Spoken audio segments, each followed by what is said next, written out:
সুপ্রিয় শিক্ষার্থীগণ, আজকে আমরা আলোচনা করব এবিটিএ টেস্ট পেপার পেজ 159 নিয়ে।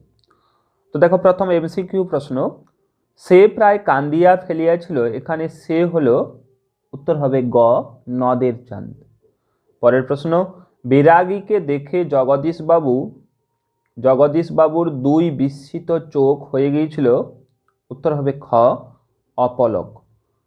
পরের প্রশ্ন, নতুন নতুন অমন হয়, নতুন নতুন কি হয়, উত্তর হবে কারেকশন। আফ্রিকা বিদ্রুপ করেছিল কাকে, উত্তর হবে খ ভীষণকে। পরের প্রশ্ন, গান বাঁধবে সহস্র উপায়ে, কে গান বাঁধবে, উত্তর হবে ক কোকিল। পরের প্রশ্ন, বছরগুলো নেমে এলো তার মাথার উপর, কিসের মতো নেমে এলো, উত্তর হবে গ পাথরের মতো। পরের প্রশ্ন, লেখক শ্রীপান্থ শৈশবে হোম টাস্ক করার জন্য ব্যবহার করতেন, উত্তর হবে ঘ বাঁশের কলম। পরের প্রশ্ন, কলকাতা বিশ্ববিদ্যালয় পরিভাষা সমিতি নিযুক্ত করেছিল, উত্তর হবে ক 1936 সালে। পরের প্রশ্ন, ডমরুধরের স্রষ্টা হলেন, উত্তর হবে গ ত্রৈলোক্যনাথ মুখোপাধ্যায়। পরের প্রশ্ন, শব্দকে পদে পরিণত করতে সাহায্য করে, উত্তর হবে ক বিভক্তি। পরের প্রশ্ন, 5 দিন নদীকে দেখা হয় নাই, চিহ্নিত পদটি কোন কারকের দৃষ্টান্ত, নদীকে, অর্থাৎ এটা হবে খ কর্মকারক। পরের প্রশ্ন, কোনটি তৎপুরুষ সমাসে শ্রেণীভুক্ত, উত্তর হবে গ বিলাত ফেরত। বহুব্রীহি সমাসে প্রাধান্য পায়, উত্তর হবে গ তৃতীয় পদের অর্থ। পরের প্রশ্ন, কোনটি বাক্য নির্মাণের শর্ত নয়, উত্তর হবে খ অভিধা।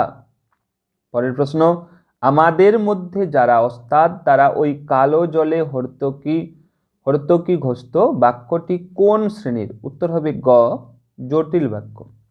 পরের প্রশ্ন, ক্রিয়ার কর্ম প্রাধান্য পায় কোন বাচ্যে, উত্তর হবে ঘ কর্মবাচ্য। তিনি টিকিট কেনেননি, এটি কোন বাচ্যের উদাহরণ, উত্তর হবে এটা কর্তৃবাচ্যের উদাহরণ, এটা হবে কর্তৃবাচ্যের উদাহরণ। এরপর এই পেজের এসএকিউ প্রশ্নের উত্তরগুলো দেখে নাও। দেখো, প্রথম প্রশ্ন, এইবার সরে পড়ো, অন্যদিকে যাও, কে কাকে একথা বলেছে, উত্তর হবে বহুরূপী গল্পে বাসের ড্রাইভার কাশীনাথ হরিদাকে বলেছে। পরের প্রশ্ন, চিঠি পকেটেই ছিল, কোন চিঠির কথা বলা হয়েছে, নদীর বিদ্রোহ গল্পে নদের চাঁদ তার বউকে যে চিঠিটি লিখেছিল সেই চিঠির কথা বলা হয়েছে। গিরিশ মহাপাত্রের ট্যাঙ্ক ও পকেট থেকে কি কি পাওয়া গিয়েছিল, উত্তর হবে ট্যাঙ্কে একটি টাকা ও গন্ডা 6 পয়সা, পকেটে ছিল একটি লোহার কম্পাস, মাপ করবার একটি কাঠের ফুটরুল, কয়েকটা বিড়ি, একটা দেশলাই ও একটা গাঁজার কলিকা ছিল। পরের প্রশ্ন দেখো,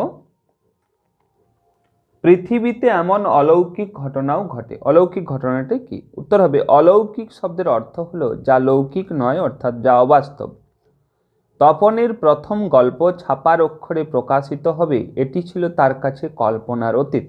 মেসোর হাতে সন্ধ্যাতারা পত্রিকা দেখে তপন ভাবে, সত্যিই কি ছাপার অক্ষরে তপন কুমার রায়ের লেখা গল্প হাজার হাজার ছেলের হাতে ঘুরবে।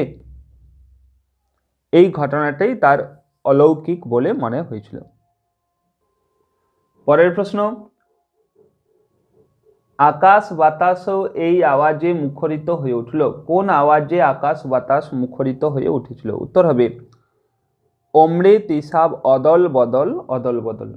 আসছে নবীন, নবীনের আসার কারণ কি, উত্তর হবে অসুন্দরকে ছেদ করতে। পরের প্রশ্ন, অস্ত্রের বিরুদ্ধে গান কবিতায় কবি হাত নাড়িয়ে কি তাড়ান, উত্তর হবে বুলেট তাড়ান। পরের প্রশ্ন, এতে কহিয়া রাজা কি করলেন, উত্তর হবে যথাবিধি নিয়ে গঙ্গাজল দিয়ে কুমারকে অভিষিক্ত করলেন। পরের প্রশ্ন, আফ্রিকা কবিতা অনুযায়ী স্রষ্টা নিজের প্রতি অসন্তোষে কি করেছিলেন, উত্তর হবে স্রষ্টা নিজের প্রতি অসন্তোষে নতুন সৃষ্টিকে বারবার বিধ্বস্ত করছিলেন। পরের প্রশ্ন, সখী সবে আজ্ঞা দিল, সখীদের কে কি আজ্ঞা দিয়েছিল? উত্তর হবে সমুদ্র কন্যা পদ্মা তার সখীদের আজ্ঞা দিয়েছিলেন অচেতন 5 কন্যাকে বস্ত্র দিয়ে ঢেকে উদ্যানের মাঝে নিয়ে যেতে। পরের প্রশ্ন দেখো, সমানি সম শীর্ষানি ঘনানি বিরলানি চ কথাটির অর্থ কি? উত্তর হবে সব অক্ষর সমান, প্রতিটি ছত্র সুশৃঙ্খল ও পরিচ্ছন্ন। পরের প্রশ্ন, পরিভাষার উদ্দেশ্য কি? উত্তর হবে পরিভাষার উদ্দেশ্য হলো ভাষার সংক্ষেপ এবং অর্থ সুনির্দিষ্ট করা। কলম সেদিন খুনিও হতে পারে বই কি? কলমকে খুনির ভূমিকায় কখন দেখা গিয়েছিল? উত্তর হবে সকলের প্রিয় কঙ্কাবতী ডমরুধরের স্বনামধন্য লেখক ত্রৈলোক্যনাথ মারা গিয়েছিলেন নিজের হাতের কলম অর্থাৎ অসাবধানতাবশত বুকে ফুটে গিয়ে সেই আঘাতেরই পরিণতি নাকি তার মৃত্যু।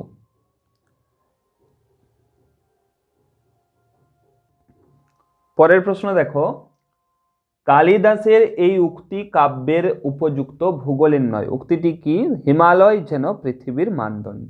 পরের প্রশ্ন, বিভক্তি ও অনুসর্গের একটি পার্থক্য লেখো। উত্তর হবে বিভক্তি স্বাধীনভাবে বসতে পারে না, অনুসর্গ স্বাধীনভাবে বসতে পারে। পরের প্রশ্ন, নির্দেশক কি? একটি উদাহরণ দাও। উত্তর হবে যে সব ধ্বনি বা ধ্বনিগুচ্ছ শব্দের সাথে যুক্ত হয়ে বচন নির্দেশ করে তাকে নির্দেশক বলে, যেমন টি টা। পরের প্রশ্ন, একটি বাক্যাশ্রয়ী সমাসের উদাহরণ। উত্তর হবে সবুজ বাঁচাও কমিটি।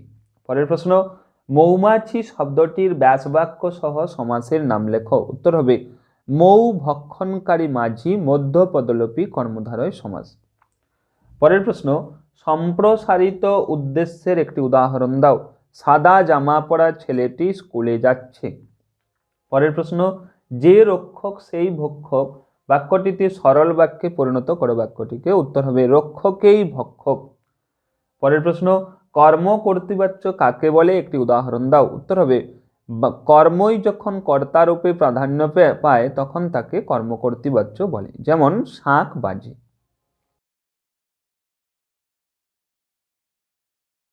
পরের প্রশ্ন দেখো, তোরা সব জয়ধ্বনি কর বাক্যটিকে ভাববাচ্যে রূপান্তর করো।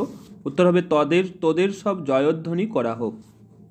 পরের প্রশ্ন হলো বিগ্রহ বাক্য কাকে বলে? উত্তর হবে দেখো যে বাক্য বা বাক্যাংশের দ্বারা সমস্ত পদের বিশ্লেষণ করে সমাসের অর্থটি ব্যাখ্যা করে দেখানো হয় তাই হলো ব্যাসবাক্য বা বিগ্রহ বাক্য, যেমন বিনা পানি বিনা পানিতে যার।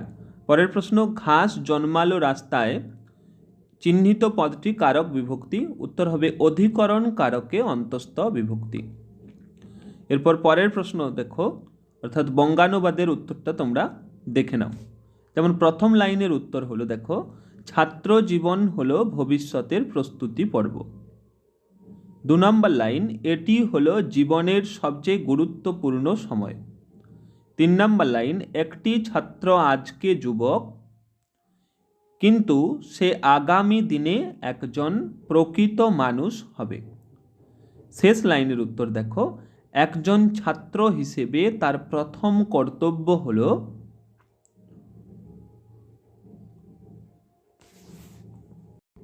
পড়াশোনা করা এবং শেখা। একজন ছাত্র হিসেবে তার প্রথম কর্তব্য হলো পড়াশোনা করা এবং শেখা। তাহলে এই হচ্ছে তোমাদের বঙ্গানুবাদের উত্তর। এইভাবেই পরবর্তী পেজের উত্তরগুলো পাওয়ার জন্য চ্যানেলে নতুন হয়ে থাকলে চ্যানেলটি অবশ্যই সাবস্ক্রাইব করে রাখো।